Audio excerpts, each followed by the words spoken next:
اللہ کے نام سے شروع جو نہایت مہربان اور رحم فرمانے والا۔ جھوٹ کی ابتدا میں مشکلات کا سامنا نہیں کرنا پڑتا ہے۔ یہی وہ وجہ ہے جو جھوٹ کی دنیا میں آگے ہی آگے بڑھتے رہنے دیتی ہے۔ ایک نسل میں غربت کا ہونا قابل فہم ہے، مگر نسل در نسل غربت کا ہونا ایک سماجی جرم ہے۔ اللہ کی تعریف کرتے رہو، یہ اس سے بہتر ہے کہ تم کسی کی غیبت میں وقت گزارو۔ اچھے انسان کی تعریف کے لیے اتنا ہی کافی ہے کہ یہ کسی کو تکلیف نہیں دیتا۔ کائنات کی سب سے مہنگی چیز احساس ہے، جو دنیا کے ہر انسان کے پاس نہیں ہوتا۔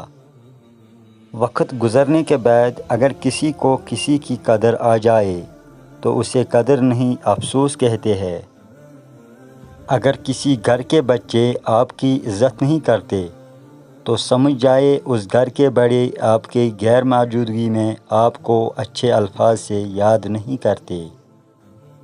خوشیوں کی تلاش میں جگہیں مت بدلو، پہلے خوش رہنا سیکھو، پھر آپ کے احساسات ہر جگہ آپ کے ساتھ جائیں گے۔ سفید کپڑے پہنا کرو، اس لیے کہ وہ بہت پاکیزہ اور پسندیدہ ہے۔ یہ توازن ہی ہے جس کی وجہ سے زندگی کے رنگ بکھرتے ہیں۔ معاملات پر جس کی مرضی چلتی ہے وہی نتائج کا ذمہ دار ہوتا ہے۔ بیوقوف ہونے کا فائدہ یہ ہوتا ہے کہ آپ سوال کرنے سے ڈرتے نہیں ہیں۔ بے بسی کا مطلب یہ ہے کہ آپ کو خرابی کا علم تو ہے مگر اسے درست نہیں کر سکتے ہیں۔ جھوٹ کا حقیقی محسوس ہونے کا مطلب یہ ہے کہ سچ نے ابھی اپنے آپ کو سچا ثابت کرنا ہے۔ نفرت ادب و احترام کے دائرے میں آنے نہیں دیتی ہے۔ اگر خود درخت بننا ہے تو پھر ہر طرح کے حالات کا بھی سامنا کرنا ہوگا۔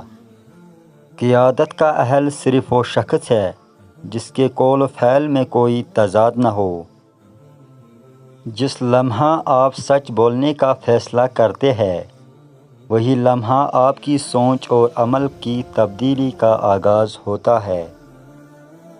دھوکہ دہی کے عمل میں کشش اور خوف کا استعمال ہوتا ہے۔ اگر آپ نئی سوچ کو قبول نہیں کرتے ہیں تو پھر نئی دنیا کو کیسے قبول کریں گے؟ جھوٹ سچ کی عدم موجودگی کی وجہ سے بولا جاتا ہے۔ ایسا ہونا ممکن ہے، یہ وہ سوچ ہے جو کوشش کرنے کی ترغیب دیتی ہے۔ صحیح اور غلط کی بحث اس وقت جنم لیتی ہے جب عمل کو نتائج سے الگ کر دیا جاتا ہے۔ جس حد تک ممکن ہو دوسروں کی ذمہ داری اٹھانے کے بجائے ان کو اپنی ذمہ داری خود اٹھانے میں مدد کریں۔ جو عقل اور دانائی سکھائے اس کا ساتھ کبھی نہ چھوڑیں۔ ابتدا بغیر انتہا کے اور آغاز بغیر اختتام کے نامکمل ہے۔ سچ کا مطلب ہوتا ہے جو جیسا ہے اسے ویسا بیان کیا جائے۔ جذبات من پسند باتوں کو ایک پل میں تسلیم کر لیتے ہیں۔ علم اس وقت عمل میں ڈلتا ہے جب علم کی حدود سمجھ میں آ جاتی ہے۔ اگر عقل کو درست معلومات دی جا رہی ہے تو وہ تسلسل سے اپنا کام جاری رکھتی ہے۔ اگر آپ حالات ٹھیک نہیں کریں گے تو وہ خود بخود خراب سے خراب تر ہوتے چلے جائیں گے۔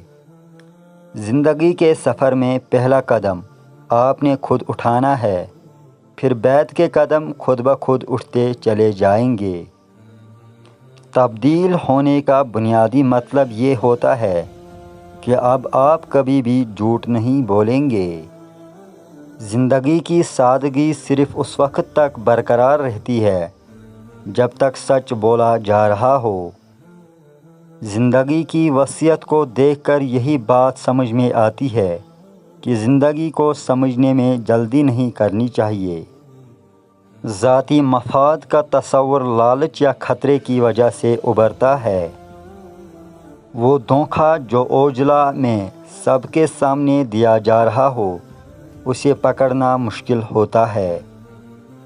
علم سکھانے کی کوئی اجرت نہیں ہے، ماں سوائے شکریہ کہنے کے۔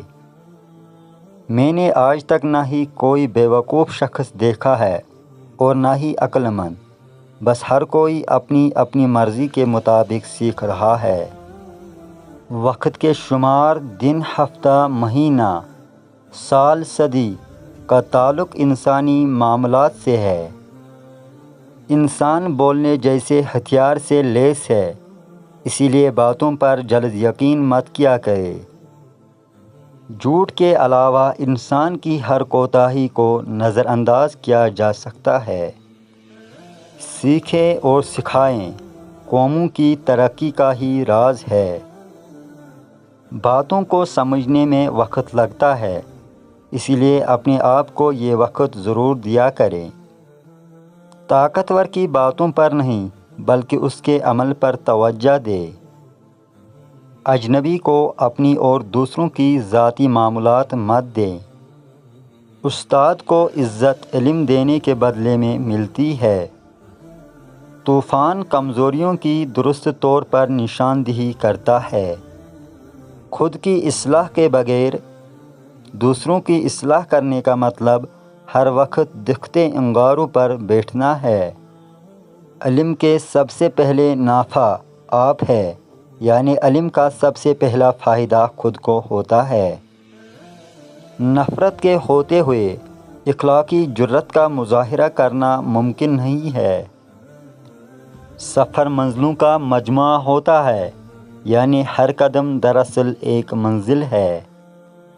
اجتماعات انفرادیت کا مجموعہ ہے، اس لیے اگر ہر میں اچھی ہوگی تو ہی ہم اچھا ہوگا۔ زندگی اس وقت دورہ ہے، پر اکر کھڑی ہوتی ہے جب آپ سچ اور جھوٹ کو الگ الگ دیکھنا چاہتے ہیں۔ ایک نسل میں غربت کا ہونا قابل فہم ہے، مگر نسل در نسل غربت کا ہونا ایک سماجی جرم ہے۔